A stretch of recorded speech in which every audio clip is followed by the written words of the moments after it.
You can't just build whatever you want. I am the HOA. Lady, this is my land. The story begins in a quiet rural town, where the wide open field of a family ranch stretched farther than the eye could see. The land had been in the narrator's family for generations, a place of hard work, self-reliance, and history. After years of living in the city, he returned to take over the property, ready to enjoy the peace of country life while keeping the ranch running as his ancestors had before him. But what he didn't expect was the presence of a newly formed homeowners association, led by a woman whose arrogance could rival the size of the valley itself. This woman, quickly labeled Karen by the community, had taken it upon herself to organize a small group of new residents who had built houses on the outskirts of the ranch. Somehow, she convinced them that the landowner's ranch fell under their jurisdiction. She claimed that since the county had approved new developments nearby, the boundaries of their HOA extended beyond the suburban houses and into farmland that had been privately owned for over 100 years.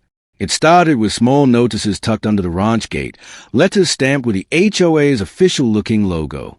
They listed rules that had no place in the countryside: no livestock without permits, no farming past certain hours, no large equipment parked in open view, and even noise restrictions that targeted the sound of tractors and cattle. At first, the rancher laughed them off, tossing the notices into the fire pit, assuming it was all a joke. But Karen wasn't joking. The notices turned into fines.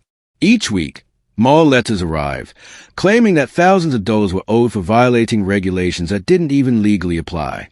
Karen's arrogance grew with every paper she sent, convinced she had power over land that had never been subject to any association.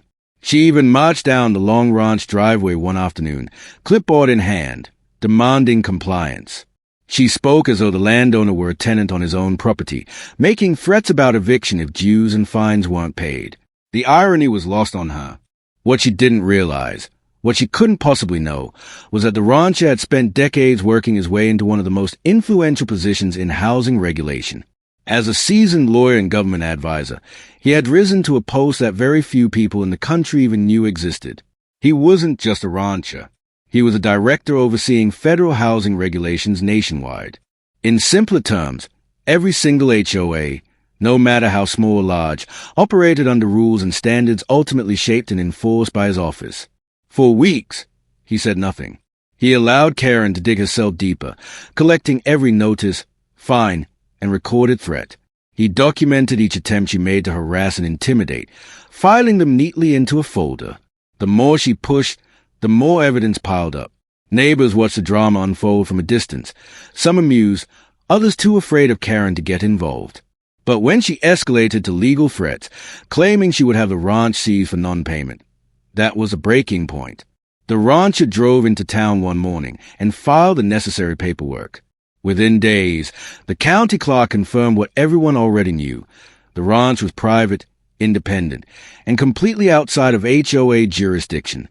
But he didn't stop there. He issued a formal request through his federal office to audit Karen's HOA. What started as a nuisance soon became a legal nightmare for her. The audit revealed everything Karen had been hiding: unauthorized fees, misuse of association funds, fabricated bylaws, and personal enrichment schemes. She had been siphoning HOA dues into her own account, claiming administrative costs. She had bullied residents into paying for services that were never provided. And now, her reckless attempt to seize control of land she didn't own brought all of it into the light.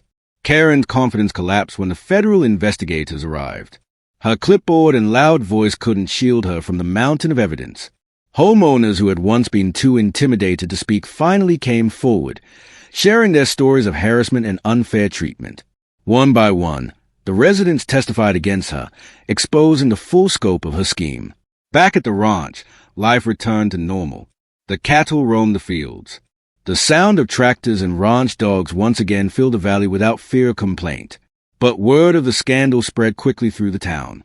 People couldn't stop talking about how Karen had tried to evict the very man who had the power to oversee every HOA in the nation. The irony was almost too perfect. Karen faced fines of her own, this time issued by real authorities with actual power. Her leadership position was stripped away, her reputation destroyed, and her finances left in ruins. The homeowners voted to dissolve the association altogether, freeing themselves from the nightmare she had created. For the rancher, the ordeal was both frustrating and oddly satisfying. It had proven how easily power could be abused in the hands of the wrong person. But it also reminded him why his position mattered. He had spent years crafting policies to keep communities fair and transparent. Yet here was a perfect example of what happened when arrogance met ignorance. The final image of the story was almost cinematic. Karen, once the loudest voice in the valley, now sat silently in a courtroom, listening as charges and penalties were read out against her. Meanwhile, the rancher rode through his fields at sunset, the land golden and peaceful, knowing that justice had been served and the rancher's legacy was secure. In the end, the valley didn't just belong to one family.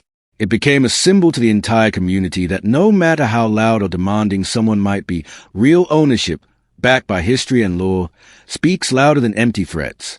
And for Karen, it was a lesson she would never forget. Never try to evict the man who governs a very system you thought you could abuse. Do like, subscribe for more.